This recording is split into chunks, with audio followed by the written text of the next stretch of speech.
भाई 101 रुपए गुप्तदान, 51 रुपए और गुप्तदान के लिए जोरदार तालियां। बोली बात की भी हरिलाल की। अब एक जना ना इन बच्चों के लिए खड़ा रहेगा, भी नहीं तो कथा में बीच में डिस्टर्ब होता है। जो भी खेले उसको तुरंत नीचे बिठाए, उठने नहीं देना को। और बंसी की तान सुनते ही सब गोपियां बेचैन हो। उन सब ने उन्हें पति के रूप में प्राप्त करने के लिए साधना की थी और वे किसी अन्य गोपी को न बतलाकर अकेली मिलने के लिए दौड़ पड़ी। उस काल में जो गोपी रसोई बना रही थी उसी तरह रसोई को छोड़ करके चलती बनी।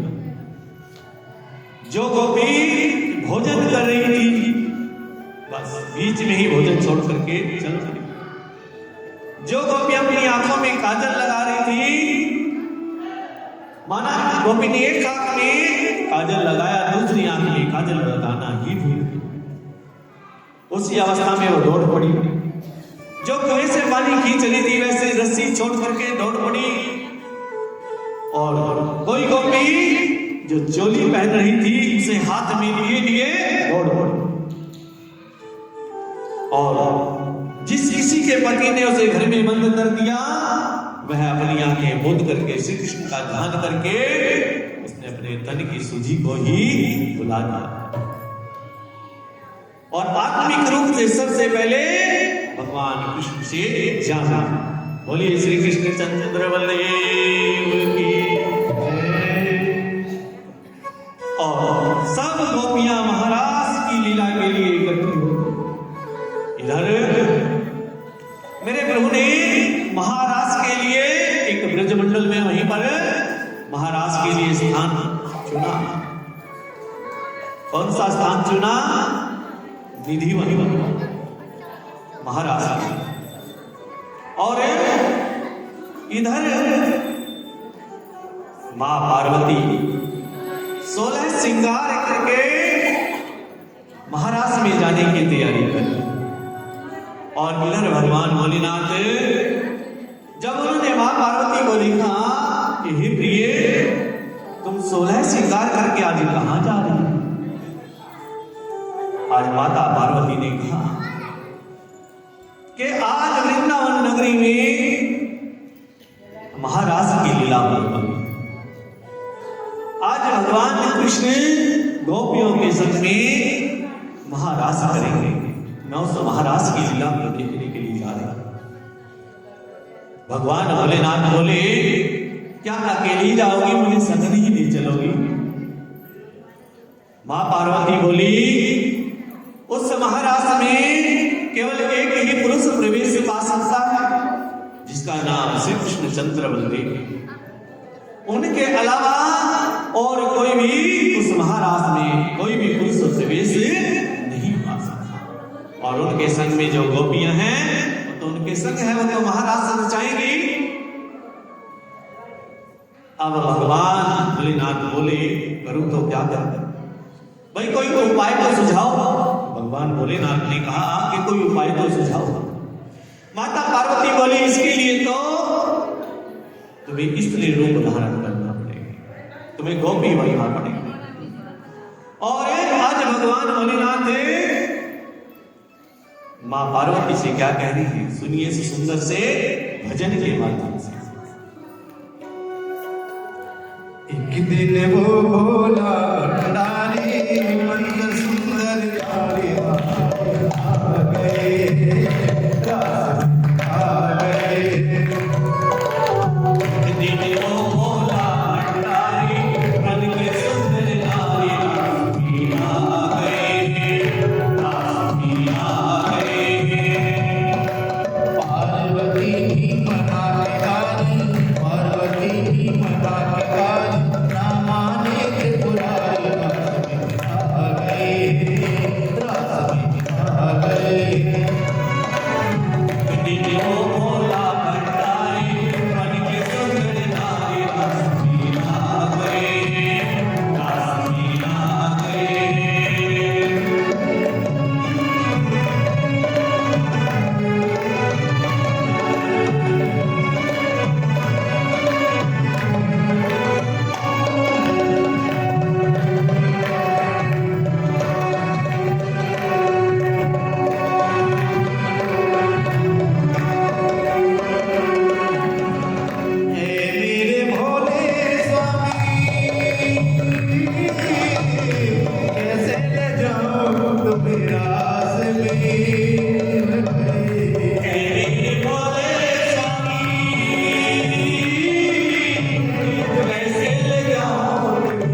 बोलिए श्री कृष्ण चंद्र बलदेव की। लगता है आपको महाराष्ट्र की लीला पसंद नहीं है। अभी भी कुछ फीका फीका लग रहा है महाराष्ट्र।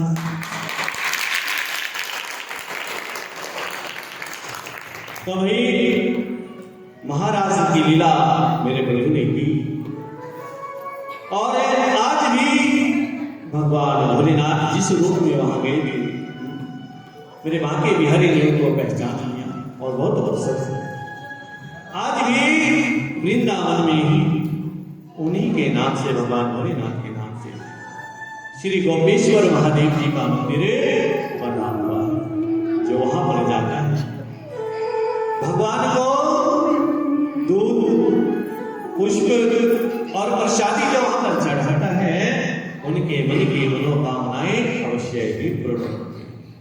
जब भी वृंदावन जाओ तो ऐसा नहीं कि खाली बांके बिहारी के दर्शन करके वापस आ जाओ। जब भी जाओ तो 7-8 दिन का समय निकाल के जाओ। लगते हैं 8 दिन भाई, मेरे को तो पूरे 8 दिन लगे। एक एक चीज देखने के लिए पूरे 8 दिन का समय चाहिए, इससे ज्यादा भी लग सकते हैं, उससे कम, क्योंकि वहां के मंदिर 12 बजे ही बंद हो जाते हैं, इसलिए इतना समय लगता है। और शाम को 4 बजे के बाद दोबारा से मंदिरों के जो दरवाजे हैं वो ओपन हो जाते हैं, खुल जाते हैं। बोलिए बांके बिहारी लाल की। इस प्रकार महाराज की लीला संपूर्ण हुई और कुछ दिन और बीते। इधर राजा कंस ने अपने एक असुर निशाचर को भेजा और निशाचर बैल के रूप में गया और निशाचर ने जहां पर मेरे कन्हैया राधा रानी गोकुल संध्या वंदन में गोधूली के समय गौचारण करके लोग रहे, तब जाकर के उत्पात मचा दिया और मेरे कन्हैया ने उस निशाचर का गोविंदाए नमो नमः कर दिया। बोलिए श्री कृष्ण चंद्र बलदेव की जय। जब राधा रानी ने देखा वो कहा कन्हैया तुमने एक बैल का वध कर दिया है, बैल धर्म का वध। कन्हैया ने कहा राधी ये बैल नहीं है, वृषासुर नाम का असुर था जिसका मैंने वध किया। राधा रानी बोली कि भले ये असुर था लेकिन इसने रूप तो बैल का धारण किया हुआ था। अब आपने बैल का वध कर दिया, बैल धर्म का रूप होता है, तो आपको पातक लग गया, आपको पातक लग चुका है। अच्छा राधे रानी चलो तुम ही बताओ कैसे पाप के निवारण का कोई तो उपाय होगा। राधा रानी ने कहा कन्हैया जितने भी तीर्थ हैं सब तीर्थों में तुम्हें जा जा करके स्नान करना होगा, तब ये पातक तुम्हारे सर से हटे। अच्छा राधे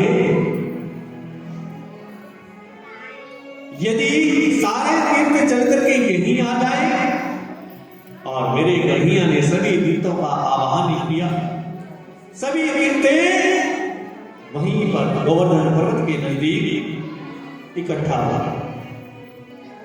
वहां पर भगवान कृष्ण ने उन तीर्थों का आदेश दिया कि 2 कुंडों का निर्माण करो। वहां पर 2 कुंडों का निर्माण किया गया। जितने भी तीर्थ हैं उन सबको आदेश दिया गया कि तुम अपना जल इन दोनों कुंडों में, उन दोनों कुंडों में से एक का नाम कृष्ण कुंड, एक का नाम राधा कुंड। और तब भगवान कृष्ण ने उन सभी तीर्थों को विदाई दी और उन सब तीर्थों के जल में दोनों कुंडों में भगवान कृष्ण ने वहां स्नान किया और फिर कहा राधे देखो मैं तो पातक से अब दूर हो गया, मेरा पातक दोष जो है वह समाप्त हो गया। आज के बाद जो भी इन दोनों कुंडों में मन क्रम वचन से जो मनुष्य स्नान करेगा, जो नर नारी इन दोनों कुंडों में स्नान करेगा वो मंत्र क्रम वचन से शुद्ध हो जाएगा, उसके पाप तुरंत कट जाएंगे। बोलिए बांके बिहारी लाल की।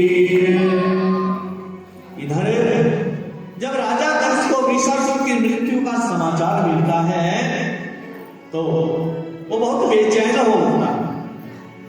और उसी समय अपने मंत्रियों को बुलाता, मंत्रियों से मंत्र गणना करता है कि क्या किया जाए। वृषासुर को भेजा था, उस नंद के लाल ने उस वृषासुर का भी वध कर दिया।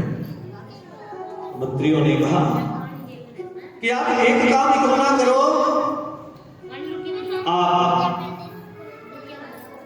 एक धनुष यज्ञ करने का बहाना लो और उस धनुष को श्री रंगेश्वर महादेव जी के मंदिर में रखो और उस धनुष यज्ञ के बहाने नंद बाबा, गोपवाल, बलराम और कृष्ण को बुलाओ और यहां बुलाकर के उनको मृत्यु की घाट लगा।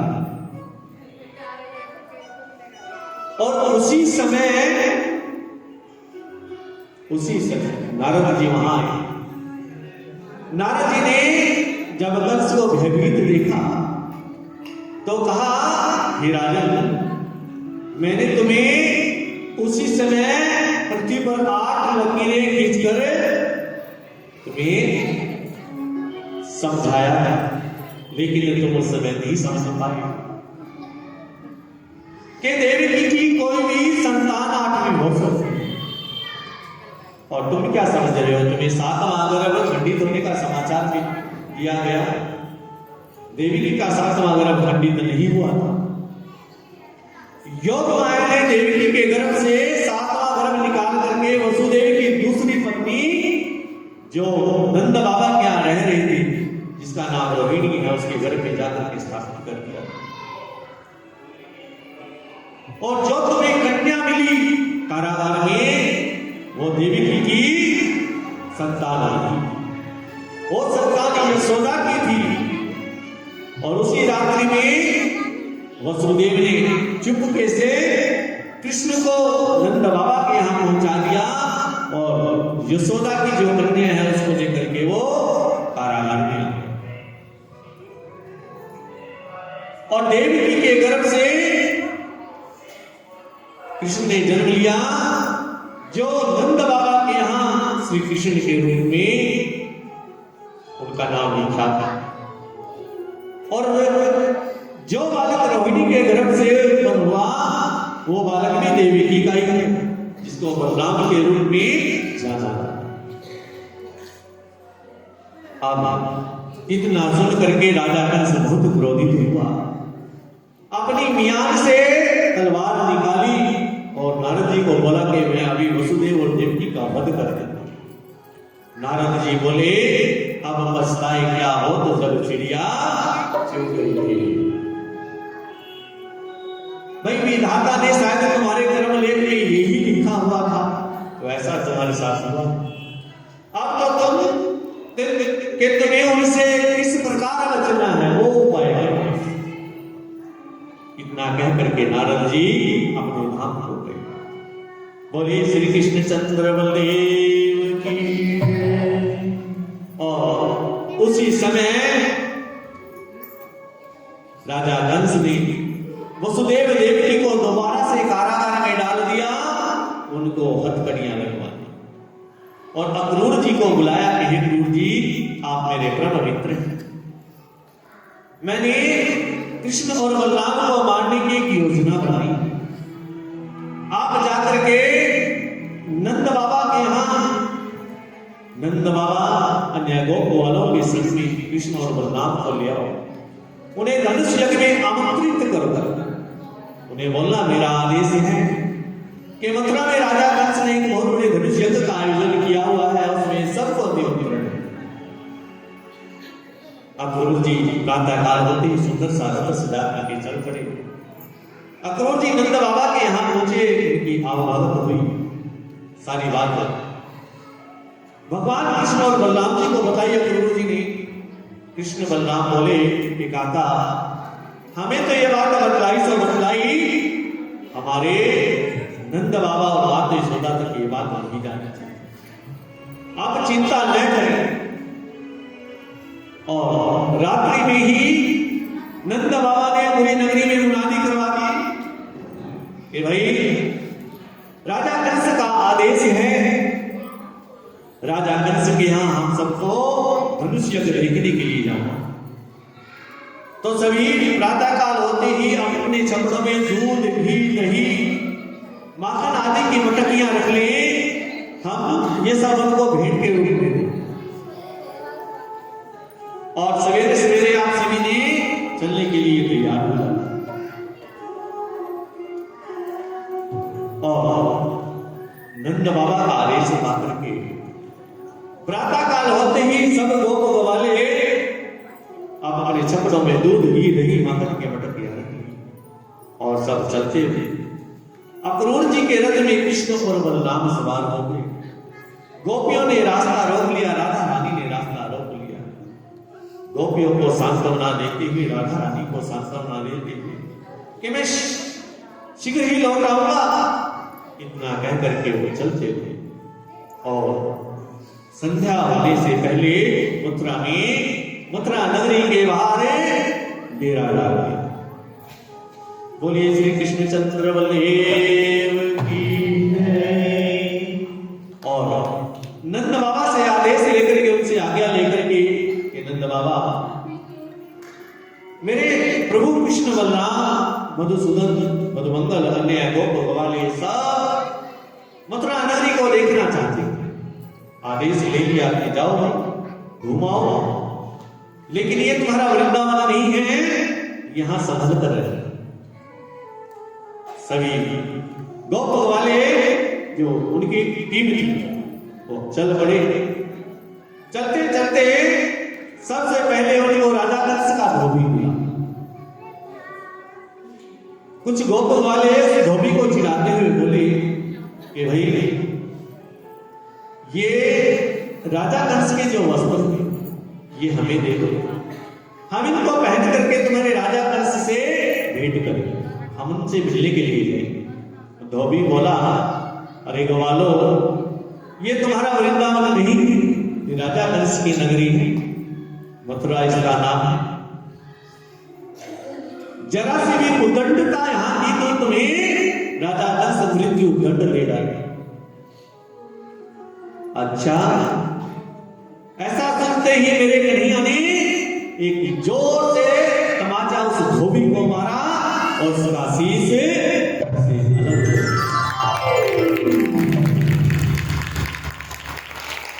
मानो ये वही धोबी था जिसने त्रेता में माता सीता को कलंकित लगाया। रामावतार का बदला आज कृष्ण अवतार में मेरे प्रभु ने ले लिया। बोलिए श्री कृष्ण चंद्र बलदेव की जय। और जब अन्य धोबियों ने देखा कि भाई ये तो मर गया, सब कपड़े छोड़ करके भाग गए। उसी समय एक कुरुसेन नामक आदर्शी आया, झटपट उन गठरियों को खोला और प्रभु के चरणों में नतमस्तक हो गया कि प्रभु, मैं आपकी सेवा लेना चाहता हूं। मैं झटपट इन वस्त्रों को काट छांट करके आप सबके पहनने योग्य बना दूं। उसने जरा सी देर में ही अपने सेवकों के द्वारा जो अन्य और दर्जी थे उनको सब काम में लगा दिए कि जल्दी जल्दी से इन वस्त्रों को काट छाट करके कृष्ण बलराम अन्य गोप वालों के जैसे जैसे वस्त्र उनको आते थे उन सब के लिए वस्त्र उन्होंने सिल लगाए और उन सब ने वस्त्र पहने। आज कन्हैया ने कुरुसेन नाम के दर्जी को आशीर्वाद दिया कि तुम्हारे कुल में जितने भी पैदा हो सब मेरे भक्त बने। बोलिए श्री हरि नारायण भगवान की जय। आगे चले मेरे प्रभु तो सुदामा नाम का बाली मिला, हाथ में फूलों के हार लिए हुए, और उसने कृष्ण बलराम अन्य गोप वालों सब के गले में एक एक माला डाल दी, सबका भव्य स्वागत किया। और मेरे प्रभु आगे बढ़े तो उनको सैरेंद्री भेजा मिला, हाथ में चंदन और अंगराग का कटोरा लिए। चंदन अंगराग की सुगंध आ रही थी। बलराम ने कहा, कन्हैया मुझे चंदन और अंगराग की खुशबू आ रही। कन्हैया ने कहा, वो देखो साहब, सैरेंद्री हाथ में चंदन और अंगराग का कटोरा लिया। जब सैरेंद्री ने भगवान कृष्ण के दर्शन किए तो वो मंत्र मुग्ध होकर वो नालाई थी और बोली, हे प्रभु, मैं आपके चरणों की दासी, न जाने कब से आपके चरणों की पूजा में लगी हुई। हाँ, नगरी राजा कंस की है, मजबूरी में उसकी सेवा करनी पड़ रही है, क्या है, लेकिन दासी में आपके चरण। मेरा मन करता है कि आज राजा कंस कोई चंदन और अंगराग ना लगा करके मैं आपको बताऊं। और बलराम ने कहा फिर देर किस बात की, लगाओ। शेरेंद्री ने चंदन और अंगराग कृष्ण और बलराम को बताया और कृष्ण ने कहा कि हे प्रभु सुंदरी, जब इतना था शेरेंद्री बोली, प्रभु क्यों मेरा मजाक उड़ाते हो? अरे लोग तो मुझे कुब्जा कह करके बुलाते, मेरा तन टेढ़ा। भगवान बोले मुझे तो तुम प्रभु सुंदरी दिखाई दे रही। और उसी समय उस कुब्जा का, उस शेरेंद्री का अपने पांव से अंगूठा दबाते, अपने दाहिने हाथ से उस कुब्जा की ठोड़ी को ऊपर उठाया तो उसका वो कुब्जापन दूर हो गया। बोलिए श्री कृष्ण चंद्र। और आज कुब्जा वही परम सुंदरी बन गई जो मेरे प्रभु ने पहले कहा था कि तुम परम सुंदरी हो। अब कुब्जा ने भगवान के सामने नतमस्तक हो गई, बोली आप मेरे घर चले। प्रभु बोले अभी मुझे कुछ कार्य है, मैं सारा कार्य निपटा करके फिर तुम्हारे घर आऊंगा। बोलिए श्री कृष्ण चंद्र बलदेव की। आगे जहां वो धनुष रखा हुआ था उस रंगभूमि में मेरे प्रभु पहुंचे। रंगेश्वर महादेव जी के मंदिर में कुछ सैनिकों ने उनको चिढ़ाया कि तुम ऊपर मत आना। कन्हैया ने और बलराम ने सबकी पिटाई करते हुए सबको मूर्छित कर दिया और उस धनुष को उठा करके उसके टुकड़े टुकड़े कर डाले।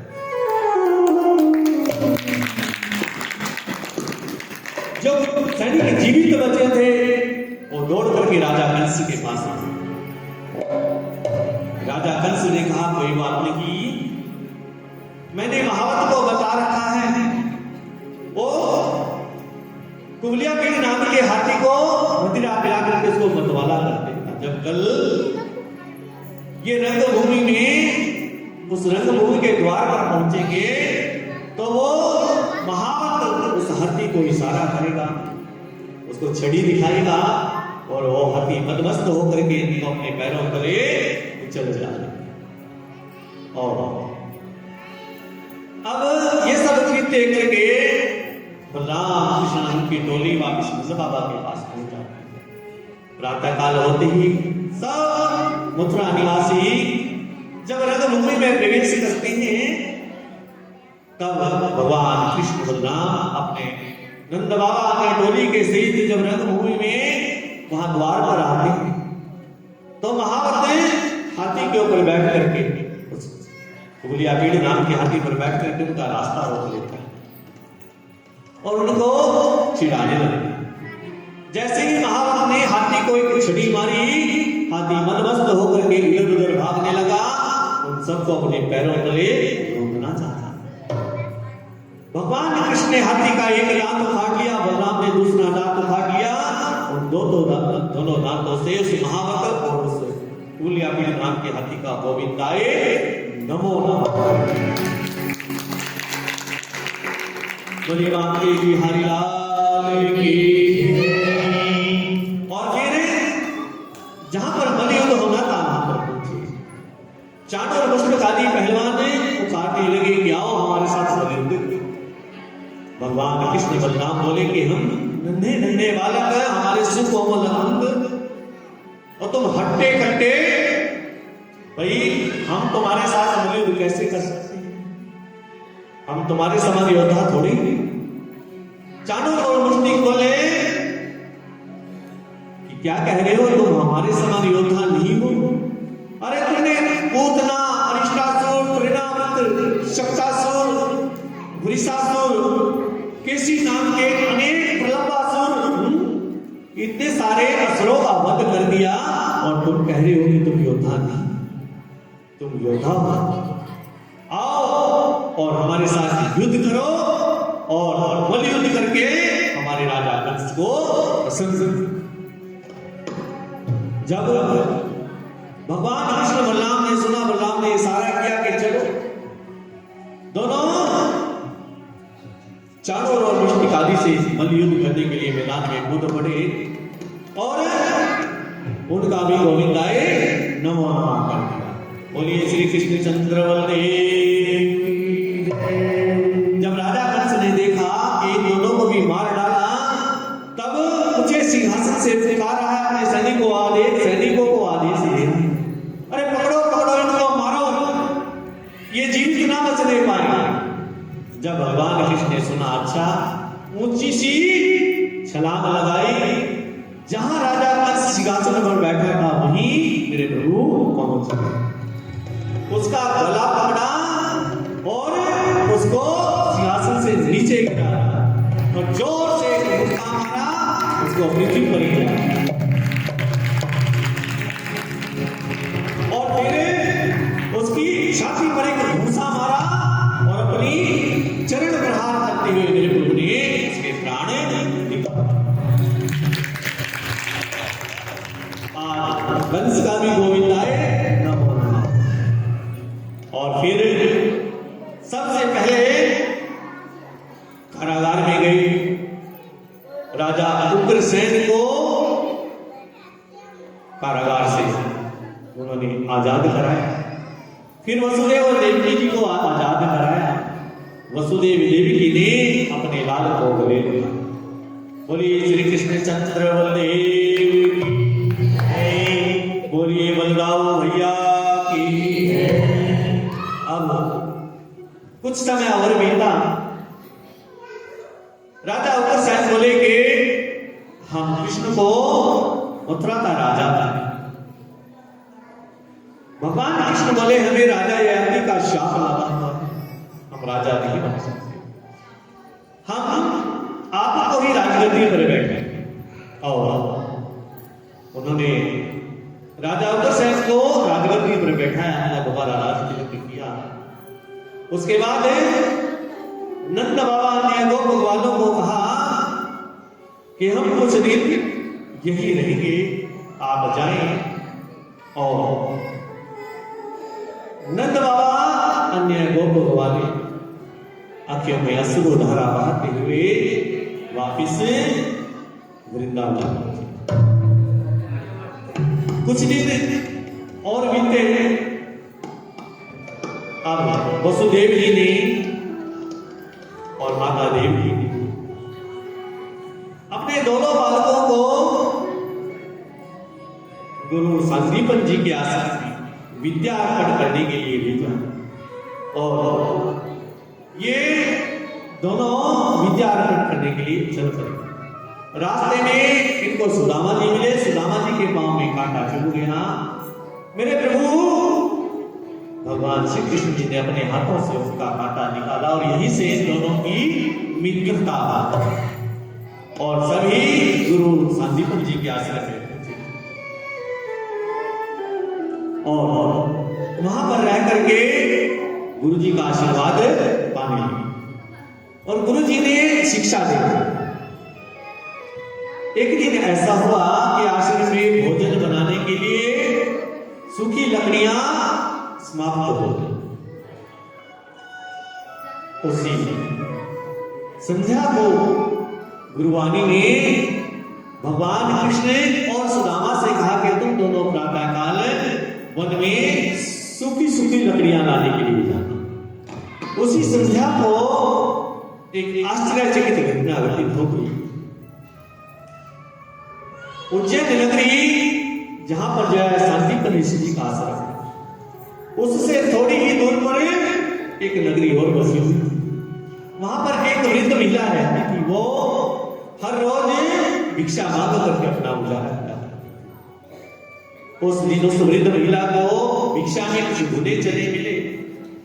उस दिन उसका एकादशी का व्रत था कि मैं आज तो नहीं खाऊंगी, कल द्वादशी में इनको अपने प्रभु का भोग लगाने के बाद में इनको खम रात्रि में पोटली बना करके अपनी कुटिया में रख दी। रात्रि में कुछ चोर नगरी में घुस गए और उस वृद्ध महिला की कुटिया को अकेला पा करके उसकी कुटिया में चोरी करने के उद्देश्य से आ गया। जब कुछ नहीं मिला तो अंधेरे में वो पोटली दिखी के शायद इसी में हीरे जवाहरात, उसको उठा करके वो भागने लगी। उस वृद्ध महिला ने शोर मचाया, चोर चोर चोर चोर, और गांव के नगर निवासी उन चोरों के पीछे लग गए। अंधेरे का फायदा उठा करके वो चोर बहुत दूर निकल गए और नगर निवासियों के पीछे पीछे। जब बिल्कुल अंधेरा, तो उस अंधेरे में से वो गुरु सांदीपनि ऋषि जी के आश्रम से निकले। उन्होंने वो पोटली उनके आंगन में रख दी और वहां से गायब हो गए। जब उन नगर निवासियों को वो चोर नहीं मिले तो वो वापिस चले गए और उस वृद्ध महिला ने अपने उन भुने चने को ना पा करके शाप दे डाला कि इन भुने चनों को जो भी खाएगा वो दरिद्र हो जाएगा। बोलिए श्री हरि नारायण भगवान की जय। अब प्रातः काल जब गुरु ने आश्रम में झाड़ू लगाया तो झाड़ू लगाते लगाते वो भुने चनों की पोटली उन्होंने खोल करके देखा, इसमें भुनी चने। आश्रम में भोजन बनाने के लिए लकड़ियां नहीं थी। तब गुरुवाणी ने भगवान कृष्ण और बलराम जी को जाते जाते वो भुने चनों की पोटली दी। सुदामा जी और भगवान कृष्ण के तुम दोनों को भूख लगे तो ये भुने चने तुम दोनों मिल बांट करके खा लेना। और आज सुदामा जी और कृष्ण जी वन में सूखी सूखी लकड़ियां लेने के लिए पहुंचे। वर्षा ऋतु हो करके जो है कुछ सर्दी का मौसम था, सूखी सूखी लकड़ियां नीचे नहीं मिली। भगवान कृष्ण बोले कि सुदामा, मैं वृक्ष पर चढ़ करके सूखी सूखी लकड़ियां तोड़ता हूं, तुम मैं उनको ऊपर से नीचे गिराता जाऊंगा, तुम उनको इकट्ठा कर लेना। और भगवान कृष्ण ने और वृक्षों के ऊपर चढ़ करके सूखी सूखी लकड़ियां तोड़ने लगी। इधर नीचे सुदामा को जोरों से भूख लग जाती है। एक मुट्ठी भुने चनों की अपने मुंह में डाल देता है और जब कटर कटर की आवाज आती है तब श्री कृष्ण पूछते हैं, सुदामा, मुझे तो लगता है तुम्हें गुरुवाणी के दिए हुए चने अकेले अकेले खाई जा रहे। क्योंकि सुदामा बहुत विद्वान ब्राह्मण, वो जानता था यदि ये भुने चने कृष्ण ने खा लिए तो कृष्ण दरिद्र हो जाए। और कृष्ण से झूठ बोलने लगा, रे कन्हैया, सर्दी का मौसम है ना, मेरे दांत खटखटा रहे। और जब दोबारा भूख लगी तो दूसरी मुट्ठी भी अपने मुंह में डाली। जब दोबारा भूख लगी, 3 मुट्ठी चने की थी, वो चट कर गया। जब भगवान कृष्ण नीचे उतरे, इन दोनों ने लकड़ियां इकट्ठी की और लकड़ियों का गट्ठर बांध करके जब एक धर्मशाला तक पहुंचे थे, जोरों से वर्षा आ रही। पूरी रात उस धर्मशाला में बिताई। प्रातः काल गुरुजी वन में इनको लेने के लिए आए और उसके बाद कुछ दिन और बीते। 64 दिन मेरे कन्हैया गुरुजी के आश्रम में रुके। 64 कलाएं, 64 प्रकार की विद्या इन्होंने प्राप्त की। और फिर अंत में जब इनकी शिक्षा संपूर्ण हो गई तो गुरुजी से कहने लगे कि गुरुजी, हम आपको कुछ गुरु दक्षिणा देना चाहते हैं। गुरुजी बोले, भाई हमें तो गुरु दक्षिणा नहीं चाहिए, अपने गुरुवाणी से जाकर के पूछे। गुरुवाणी से जाकर के पूछा। गुरुवाणी बोली कि बेटा, मैं तुमसे क्या लें, तुम अपने गुरुजी का और मेरा आशीर्वाद लो और अपने घरों में। क्योंकि गुरुवाणी के दिल में बहुत दुख था। दुख क्या था? इनका जवान बेटा समुद्र के किनारे से ही गायब हो गया। जब श्री कृष्ण ने बहुत प्रेम से पूछा कि गुरुवाणी जी, ऐसा कोई कार्य नहीं जो हम ना कर सकते, आप आदेश दीजिए। गुरुवाणी बोली, यदि गुरु दक्षिणा देना ही चाहते हो तो 1 वर्ष पहले हम और तुम्हारे गुरुजी अपने बेटे को लेकर के समुद्र किनारे गए। समुद्र ने मेरे बेटे को अपने जल में बाहर लाकर देना ही चाहते हो तो मेरे बेटे को लाकर।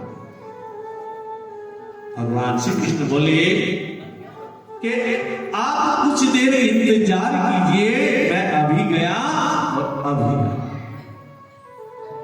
भगवान श्री कृष्ण ने बलराम दोनों समुद्र के किनारे पहुंचे। समुद्र देव हाथ में रत्नों का थाल लेकर के प्रकट हो गया। बोलिए श्री कृष्ण चंद्र बलदेव की। और भगवान कृष्ण ने पूछा कि 1 वर्ष पहले मेरे गुरु गुरुवाणी अपने परिवार से यहाँ आए थे, क्या तुमने उनके बेटे को अपने जल में बहाया? समुद्र देव बोले, नहीं प्रभु, हाँ हो सकता है मेरे गर्भ में शंखचूड़ नाम का असुर रहता है, शायद उसने चुरा लिया। तब मेरे प्रभु ने समुद्र में डुबकी लगाई और शंखचूड़ का वध किया। वहां से उसे शंख को उठाया क्योंकि वहां भी नहीं मिला। और दोनों बलराम कृष्ण कहां पहुंचे? यमपुरी।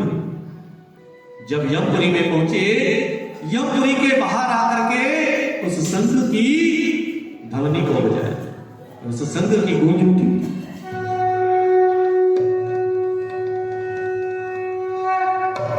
जब वो शंख बजा तो यमराज नंगे पैर दौड़े आए और भगवान श्री कृष्ण के चरणों में नतमस्तक। भगवान श्री कृष्ण ने कहा कि हम अपने गुरु जी के बेटे को लेने के लिए आए। यमराज बोला, प्रभु मुझे अच्छी तरह से मालूम था, इसलिए मैंने गुरु सांदीपन ऋषि के बेटे को अपने पास सुरक्षित रखा हुआ। बोलिए श्री हरिनारायण भगवान की। और आज गुरु सांदीपन ऋषि जी के बेटे की बाह पकड़ के भगवान श्री कृष्ण और बलराम के हाथों में सौंप। आज बलराम कृष्ण वापिस गुरुवाणी को उनका बेटा सौंपती है। आज गुरु और गुरुवाणी दोनों प्रगट हो जाती है और कहती है ऐसा शिष्य सबको। और आज गुरुजी का और गुरुवाणी का आशीर्वाद ले रहे हैं क्योंकि अपने घर को जाना चाहते हैं। तो चलिए हम और आप सब गुरुजी का आशीर्वाद लेते हैं। बोलिए श्री सद्गुरुदेव महाराज की जय। तो इस भजन के दौरान सभी ने श्री सद्गुरुदेव जी का आशीर्वाद लेना है। उठ करके दरबार में माथा टेकना है, अपने मन की मनोकामनाओं को गुरु जी के चरणों में डालना है। और श्री सद्गुरुदेव आप सबकी मन की मनोकामनाओं को अवश्य ही पूर्ण करेंगे। बोलिए श्री सद्गुरुदेव महाराज की जय। सतगुरु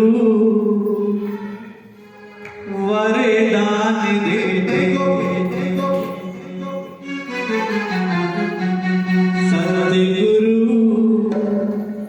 वरदान देते, गुरु वरदान देते, भक्तों को ज्ञान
पहुंच जाते हैं। सुदामा जी की नगरी कहाँ है? गुजरात। गुजरात में पहुंच जाते हैं और भगवान कृष्ण और बलराम जी वापिस सीता जी के पास पहुंच जाते हैं। और कुछ समय और बीतता है। इधर जो गोपियां हैं वो बहुत विलख रही है। और भाई इस कथा में 1100 रुपये गुप्त दान, इनके लिए जोरदार ताली। देखिए ये कथा अनमोल है, इस कथा का कोई मोल नहीं, क्योंकि प्रभु को कोई खरीद नहीं सकता। लेकिन ये हमारे भक्तों का भाव है, अपनी नेक कमाई से 10वां हिस्सा निकाल करके प्रभु के कार्य में लगाना चाहिए। जिसको भगवान ने दे रखा है उसको तो जरूर लगाना चाहिए। एक बार और जोरदार तालियों से इसका स्वागत।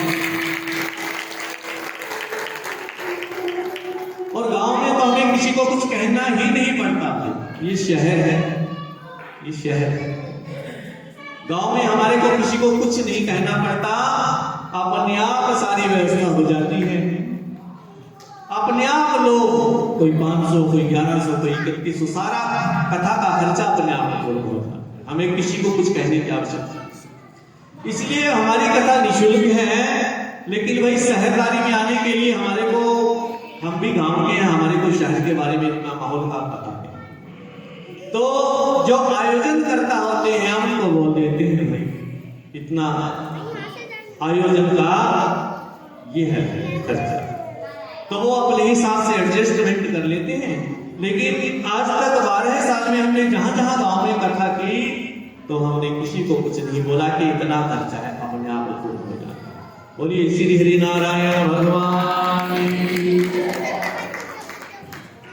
भाई इधर गोपियां उस भगवान कृष्ण के दर्शनों के लिए लालाई थे, बहुत तरस रही। और सब गोपियां एक दूसरी गोपी से वार्तालाप करें। क्या श्याम की कोई खबर लाता नहीं, श्याम बिन अब तो रहा जाता नहीं, श्याम की कोई खबर लाता नहीं, श्याम की कोई खबर लाता नहीं, श्याम बिन अब तो रहा जाता नहीं, श्याम की कोई खबर लाता नहीं, श्याम की कोई खबर लाता नहीं।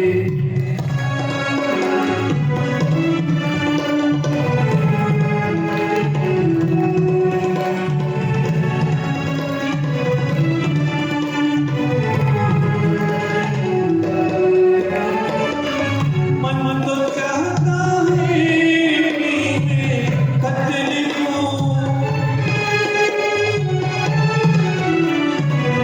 मन तो चाहता है कि मैं कत्ल लूं, हाल इस दिल का लिखा जाता है, इस दिल का लिखा जाता है।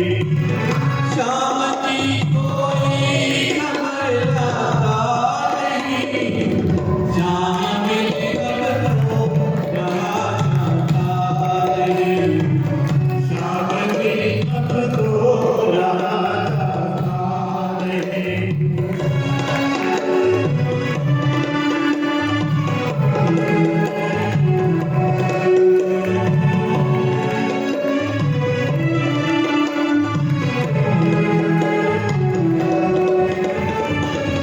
मन तो चाहता है कि मैं सब कहूं,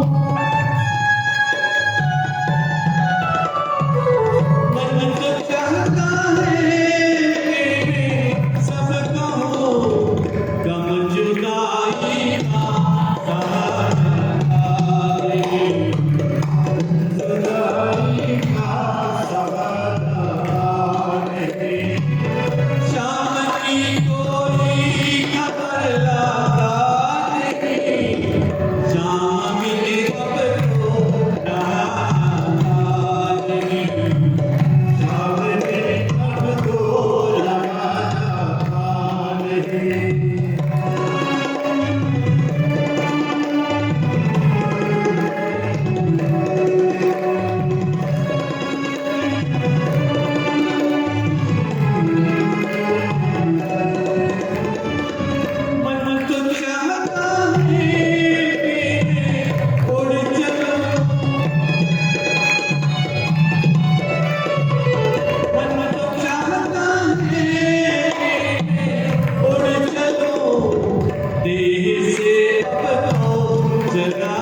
सांवरे सरकार की जय।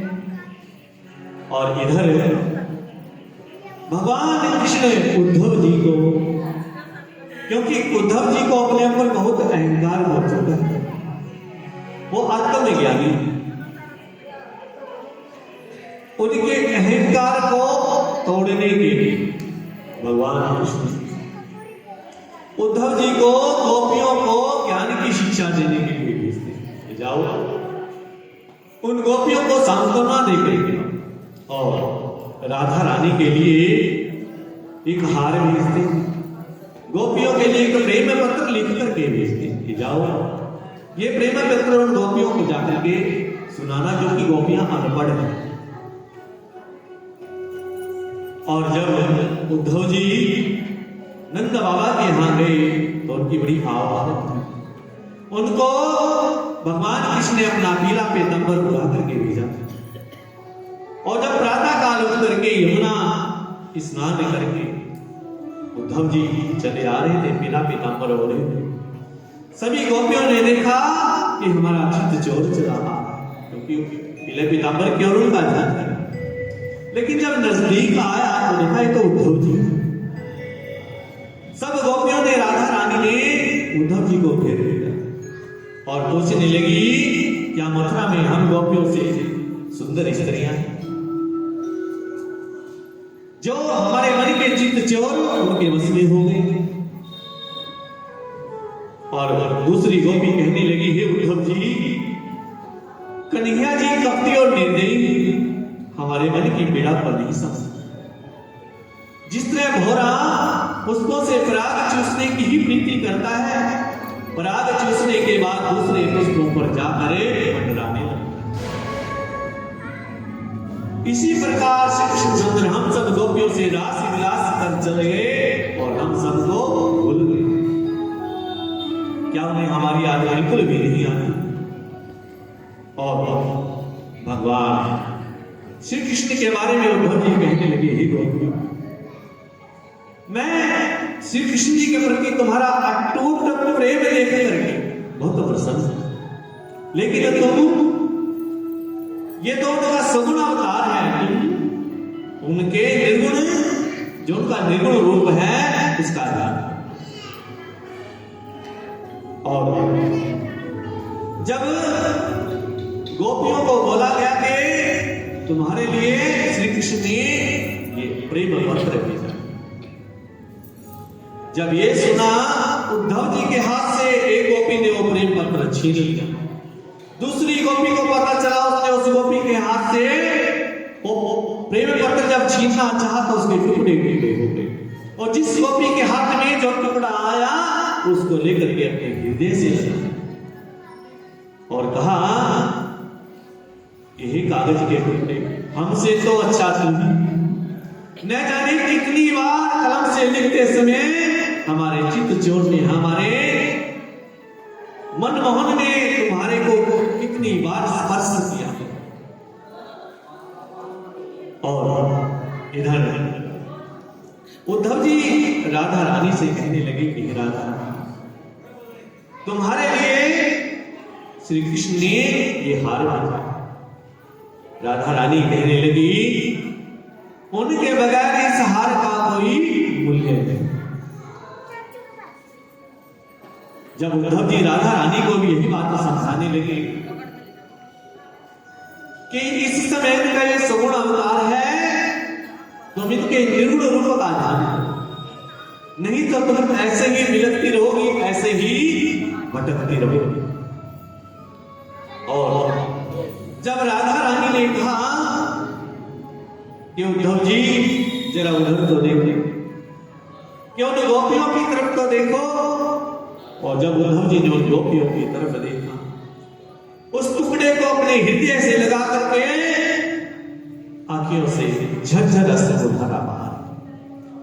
उद्धव जी कह रहे, हे राधा, राधा रानी, ये गोपियां तो कागज के टुकड़े को इस प्रकार अपने हृदय से लगाए रखी हैं जैसे वो साक्षात में श्री कृष्ण जी प्राप्त हो गए। और उसी समय भगवान श्री कृष्ण उद्धव जी का अहंकार दिखाने के लिए राधा रानी की बगल में साक्षात आकर के खड़े हो गए। बोलिए श्री राधा रानी अलवेली सरकार की।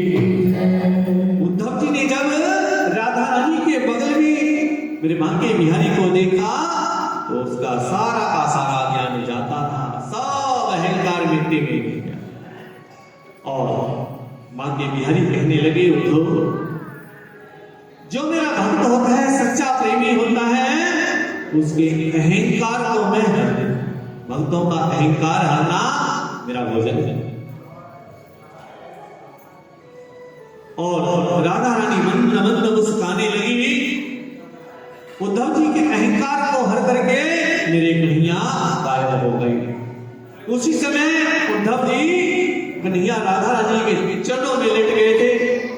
और जब राधा रानी ने कहा, उद्धव जी आप आत्मज्ञानी उठिए, संसार के लोग आपको मेरे चरणों में गिरे हुए देखेंगे तो क्या करेंगे, आप उठिए।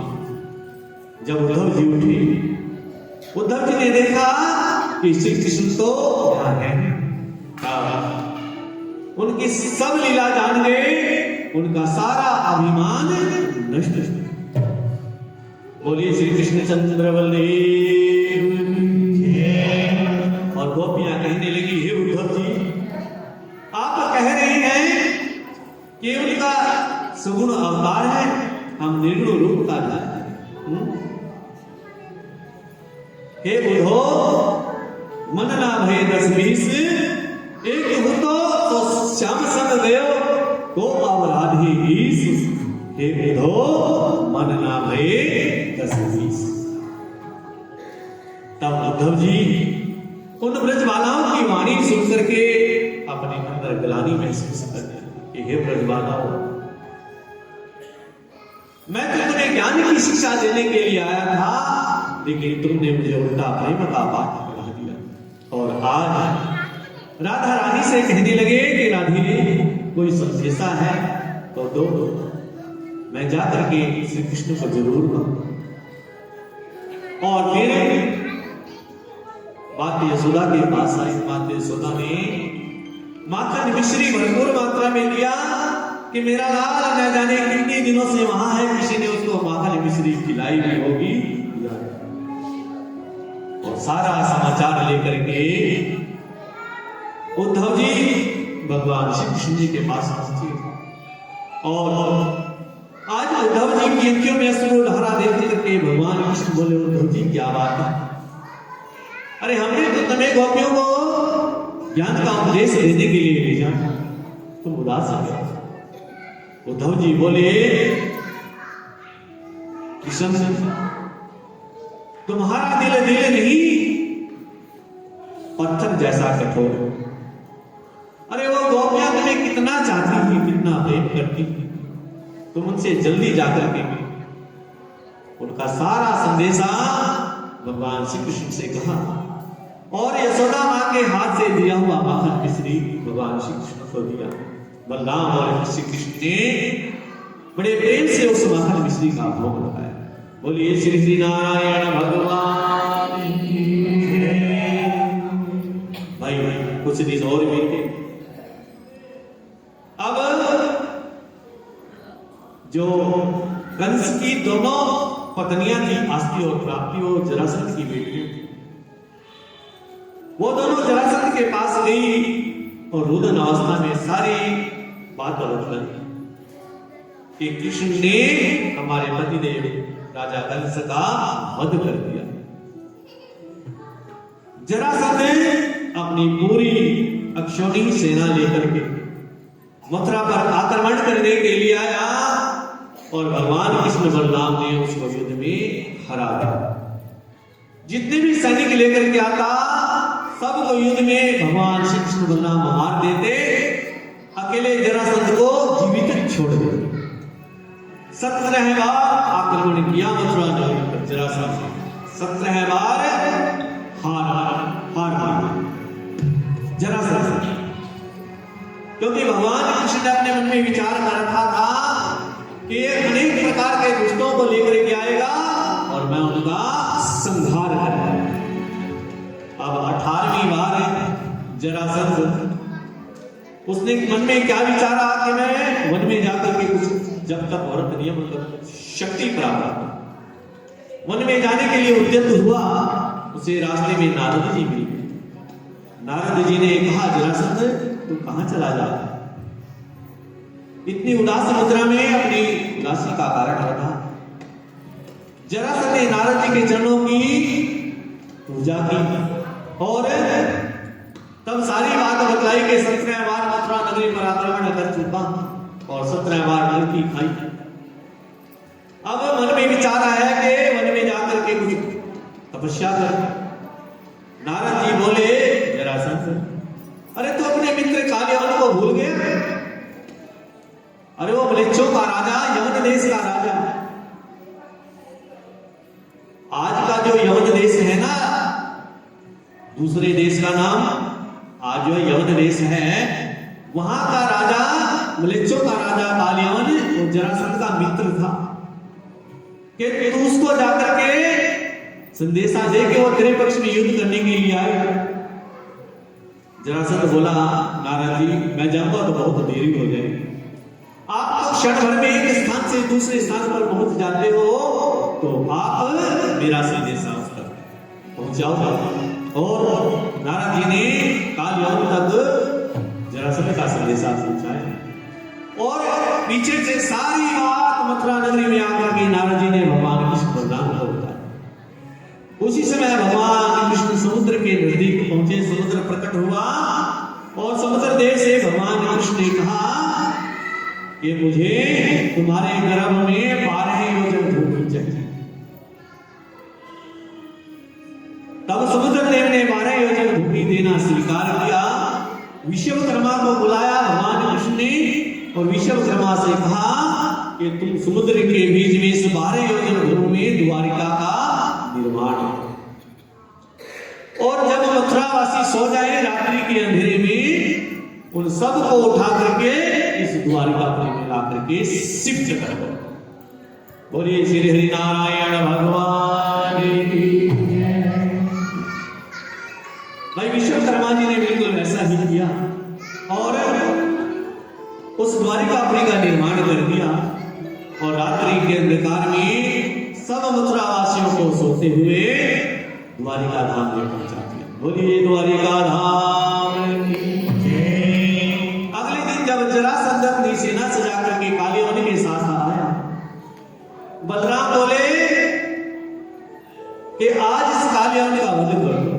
भगवान कृष्ण बोले, भाग, जल्दी भाग, अब इसके मृत्यु का समय नहीं। बलराम और कृष्ण दोनों भाग लिए। अब कालियवन इनके पीछे पीछे और भगवान कृष्ण उसके आगे। और कालियवन कह रहा है कि रण छोड़, रण को छोड़ करके तू कहां भाग रहा है? रुक, मेरे साथ युद्ध कर।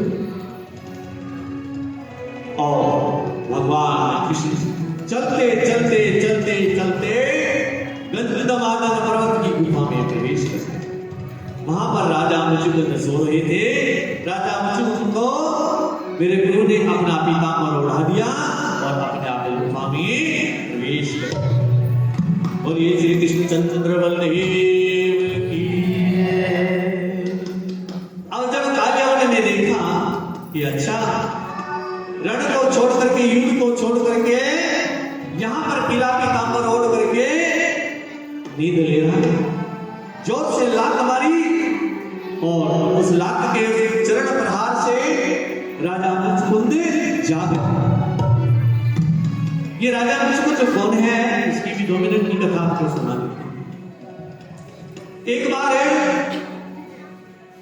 इंद्र का असुरों के साथ युद्ध हुआ और इंद्र ने इस राजा मुचुकुंद को पृथ्वी लोक से अपने पक्ष में युद्ध करने के लिए बुलाया। और राजा मुचुकुंद इंद्र के पक्ष में असुरों के साथ युद्ध कर लिया। जब युद्ध करते करते बहुत समय हो गया, तब भगवान भोलेनाथ के बेटे कार्तिकेय जी युद्ध में शामिल होने के लिए गए। तब कार्तिकेय जी ने युद्ध की कमान संभाली और देवराज इंद्र ने राजा मुचुकुंद से कहा कि अब तुम जाकर के विश्राम। तुम युद्ध में बहुत हार गए हो, थक गए, बहुत दिनों से युद्ध कर रहे हो। राजा मुचकुंद ने इंद्र से कहा कि मैं पृथ्वी लोक में जाकर के अपने परिवार से मिलना चाहता हूं, तो मुझे पृथ्वी लोक में भेजने का इंतजाम बंदोबस्त। तब देवराज इंद्र बोले, भाई देवताओं का एक वर्ष मनुष्य के 360 वर्षों के बराबर होता है। न जाने तुम कब से यहां पर हो, और पृथ्वी लोक में तुम्हारा कोई भी सगा संबंधी तुम्हें नहीं मिलेगा, सब मृत्यु को प्राप्त हो चुके हो। कि कुछ और मांगो। तब राजा मुचकुंद ने मांगा, हे देवराज इंद्र, युद्ध लड़ते लड़ते मेरे अंग शिथिल हो गए, ढीले, मैं हार चुका हूं, थक चुका हूं, मैं सोना चाहता हूं। तब देवराज इंद्र ने कहा, तुम गंधमादन पर्वत की गुफा में जाकर के सो जाओ, जो कोई तुम्हें जगाएगा और तुम्हारी दिव्य दृष्टि उस पर पड़ने से वो जल करके भस्म हो जाए। बोलिए श्री कृष्ण चंद्र बलदेव की जय। इसलिए भगवान कृष्ण ये चाल चली, क्योंकि कालियान को मरना था राजा मुचकुंद के हाथ से, और भगवान कृष्ण अंदर चले गए, उनको अपना दोसाला उड़ा दिया। कालियावन आया, उसने दोसाला देकर के, पीतांबर देकर के राजा मुचकुंद को जोर से लात मारी, और राजा मुचकुंद की निद्रा भंग हो गई। राजा मुचकुंद नींद से जाग गए, और जैसे ही राजा मुचकुंद की आंखें खुली, उनकी दृष्टि कालियावन के ऊपर पड़ी, कालियावन जल करके भस्म हो गया। बोलिए श्री कृष्ण चंद्र बलदेव की जय। और झट से मेरे प्रभु गुफा से बाहर राजा मुचकुंद से मिले। राजा मुचकुंद ने पूछा, आप कौन? तब प्रभु ने सारी बात बताई, और फिर उसे आशीर्वाद दिया और कहा कि तुमने एक राजा होते हुए न जाने कितने निरपराधों को मारा है, न जाने तुमने कितना शिकार किया, इसलिए तुम्हें दोष लग गया। तुम मन में जाकर के मेरे नाम का जप तप और नियम करो, वो सारा दोष तुम्हारा हट जाएगा, और तुम अंत समय में मेरे लोक को प्राप्त करोगे। राजा मुचकुंद ने भगवान श्री कृष्ण के चरणों में प्रणाम किया, नमस्कार किया, मन में जाकर के भगवान श्री कृष्ण जी के चरणों का ध्यान किया, और फिर अंत समय में भगवान श्री कृष्ण के धराधाम हो गया। बोलिए श्री कृष्ण चंद्र बलदेव की जय। भाई आज की कथा को यही विराम दिया जाता है, क्योंकि समय 5:23 हो चुके हैं। गलती आपकी है, आप 2 बजे आते नहीं, 3 बजे तक भी आप नहीं आते। 2 घंटे का समय आप व्यर्थ करते हो। हनुमान जी पहले आ जाते हैं। मैंने कल भी बताया था, हनुमान जी तो जब हनुमान चालीसा चलता है उसी समय यहाँ विराजमान हो जाते हैं प्रभु की कथा सुनने के लिए, क्योंकि वो प्रभु के नाम के रसिक हैं, रसियां हैं, और हम लोग इतने बावले हैं। मैं तो बावला ही नहीं कि हनुमान जी की भी भक्ति मन ही है, और उनसे भी लेगा। तो कल की कथा में आप सभी को,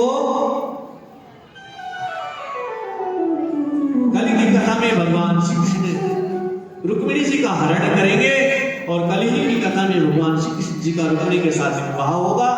तो हम सब ने कल मैया रुक्मिणी का कन्यादान भी, कल भगवान कृष्ण के अनेक विवाह होंगे, और उसके बाद जरासंध का वध, कामदेव का भस्म होना, शत्रुघ्न जी का जन्म लेना, और जामवंती का भगवान श्री कृष्ण के साथ विवाह, सत्यभामा के साथ विवाह, कालिंदी के साथ विवाह, और उसके बाद सेमंतक मणि की चोरी, और सत्राजित की मृत्यु, और सत्राजित का अपनी बिटिया सत्यभामा से भगवान श्री कृष्ण का विवाह कराना, और भौमासुर का वध। इसके बाद सुदामा चरित्र। आज कथा का कौन सा दिन है? आज कथा का 6वां दिवस है, यानी कि 6ठा दिन है। कल कथा संपूर्ण हो जाएगी। कल सुदामा चरित्र है। आप सभी ने अपने घर से थोड़े थोड़े चावल ले 3-3 मुट्ठी चावल की लेकर के आनी है। यहाँ पर हम चावल के लिए एक पात्र रख देंगे। लेकिन जब सुदामा चरित्र चलेगा, जब सुशीला भिक्षा मांगने के लिए घर घर जाएगी, तब आपने वो चावल और उन चावलों के साथ जो भी भेंट आप लेना चाहते हैं अपनी नेक कमाई से, वो आपने तब देनी है। उन चावलों को सुशीला यानी कि सुदामा चरित्र तक आपने अपने पास ही रखी और उसके बाद बाणासुर की कन्या के साथ अनिरुद्ध जी का विवाह और पुंडरक वध और उसके बाद भगवान श्री कृष्ण जी का जो यदुवंश है उसका विनाश कर और अंत में राजा परीक्षित जी को तक्षक नाग आकर के डसेंगे। राजा परीक्षित जी को आत्मा का ज्ञान लेकर के महात्मा श्री सुखदेव जी उनको मोक्ष देंगे। उसके बाद जन्मेजय जी जो है सर्वदाह यज्ञ करेंगे और कल तो आपको संपूर्ण कथा सुना डालना। तो कल सभी ने कल कथा प्रसंग थोड़ा लंबा है, भजनों का आनंद भी लेना है, भगवान का विवाह भी कराना है। तो हाथ जोड़ करके प्रार्थना है मेरी माताओं थोड़ा जल्दी आ जाओ,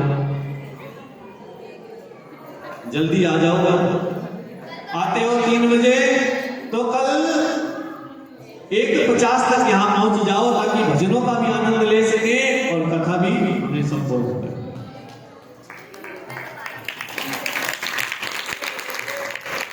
और जाते जाते आज फिर कहूंगा कि भाई जो मेरे बड़े बुजुर्ग यहाँ बैठे हैं, मेरी माताएं बैठी हैं, मेरे चैनल को जरूर सब्सक्राइब कर देना। चैनल का नाम है विक्रम सरस्वती जी महाराज। अरे भाई प्रचार प्रसार तभी तो होगा। अच्छा ये बताओ कथा आप सबको अच्छी लग रही है? किस किस को अच्छी लग रही? बड़ी अच्छी बात है।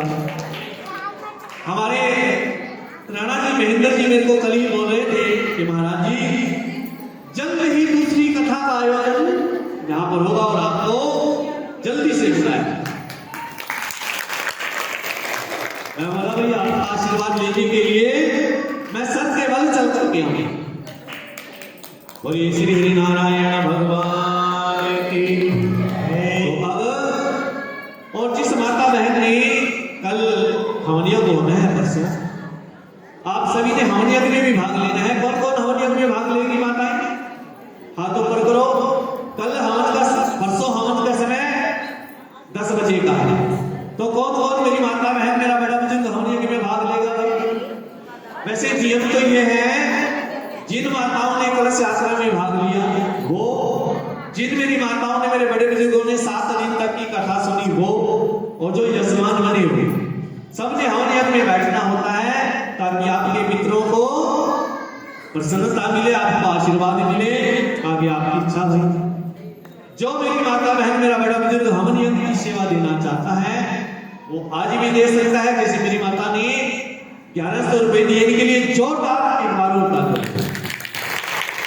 तो कल चलती कथा में आप सब हवन यज्ञ की सेवा या कथा में जो आप देना चाहते हो दे सकते हैं और फिर परसों हवन यज्ञ में भी आप सभी ने भाग लिया।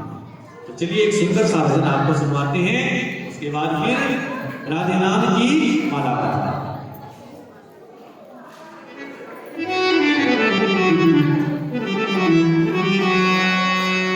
बाके बिहारी लाल की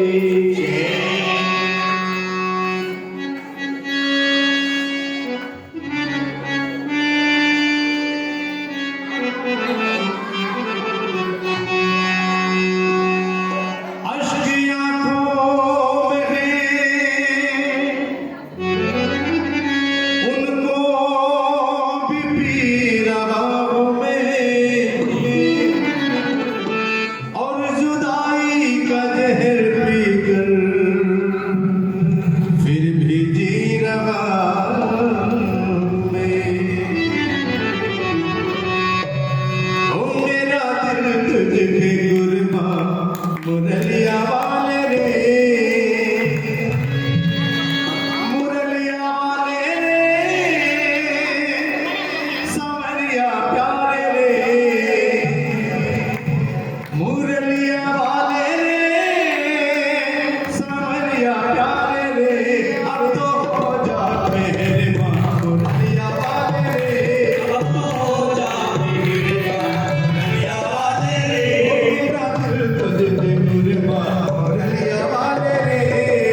बोले श्रीमान के बिहार की।